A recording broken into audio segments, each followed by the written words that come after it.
Como anda a sua relação com Deus? Nesse vídeo eu quero falar com você sobre 5 ideias, 5 frases de um livro que para mim tem sido maravilhoso. Eu já fiz um vídeo aqui no canal falando sobre ele, dando um resumo, só que agora eu quero um pouco mais fundo em algumas frases de 5 personagens. Aqui ele fala sobre 20 homens que incendiaram o mundo, mas eu quero focar 5 aqui que mais impactaram quando eu estava lendo. A primeira frase é do John Wesley. John Wesley, quando ele estava perto da sua morte, ele já estava prevendo que os momentos da sua vida já estavam chegando ao seu fim, e ele tinha alguns crentes que o rodearam. Ele estava com 88 anos, e aí o autor Orlando Buyer, ele narra um pouquinho e ele fala a frase do John Wesley que diz assim: sua alma saltou de alegria com a antecipação das glórias do lar eterno e exclamou: o melhor de tudo é que Deus está conosco. Então, levantando a mão como se fosse o sinal da vitória, novamente repetiu: o melhor de tudo é que Deus está conosco. Talvez para você seja uma frase corriqueira, comum, né? Oh, que bom que Deus está conosco, né? O melhor de tudo é que Deus está conosco. Mas quando eu estava lendo essa história, essa frase ganhou um contorno e um sentido único para mim naquele momento, que eu quero tentar passar para você. Não sei se vou conseguir passar com tanta emoção e com tanta intensidade como ela me pegou naquele momento. Mas o que eu pensei? Pensa aí num cara como o John Wesley, que fez diversos inários, livros, escreveu muito, pregou o evangelho em muitos lugares, já sofreu perseguição em muitos lugares por pregar o evangelho da graça, por pregar esse evangelho que muitas das vezes torna-se subversivo, né? Torna-se destruidor dos pilares da religião, de tal maneira que aconteceu muitas coisas com ele. E ele fez muitas coisas em sua vida. Só que quando ele olha para trás, ele não pensa em suas riquezas, ele não pensa no que ele adquiriu, ele não pensa exatamente em bens materiais, mas quando ele olha para trás ele diz: o melhor de tudo é que Deus está conosco. O melhor de tudo é que a presença de Deus nunca faltou na minha vida. Eu olho para trás e eu tenho muitas coisas boas, mas o melhor de tudo é que o Eterno está comigo. Sei lá, para mim fez um sentido maravilhoso.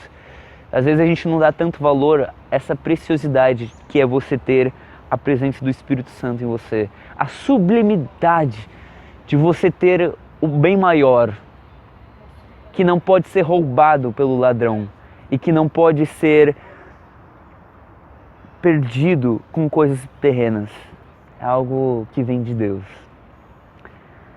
A segunda frase é do Adorino Judson, que ele diz assim: planeja os teus negócios, se for possível, para passares 2 a 3 horas todos os dias, não só em adoração a Deus, mas orando em secreto.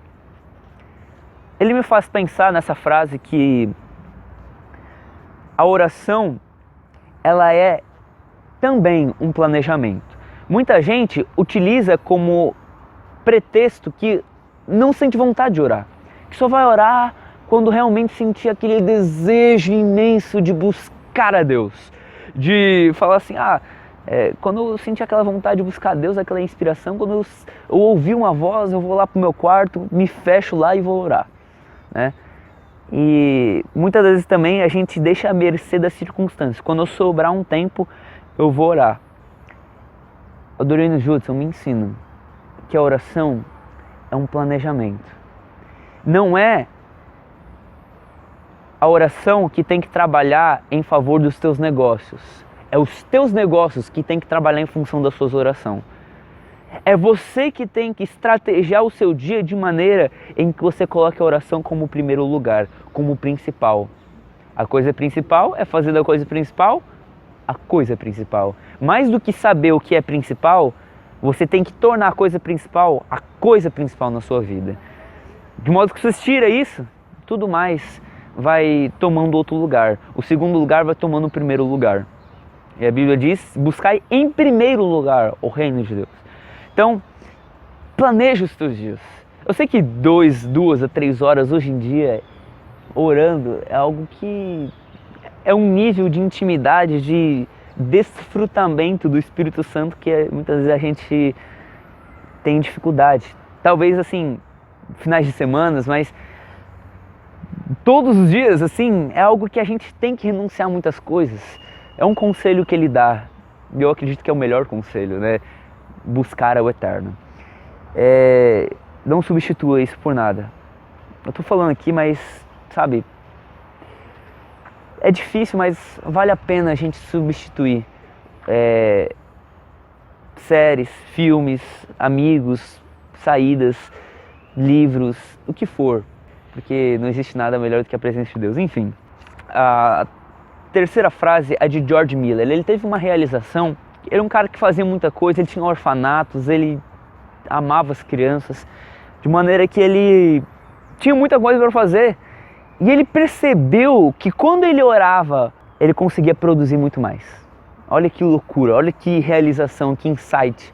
E ele chega a dizer o seguinte, olha, um cristão consegue produzir muito mais em 4 horas, depois que ele passou uma em oração, do que 5 sem oração.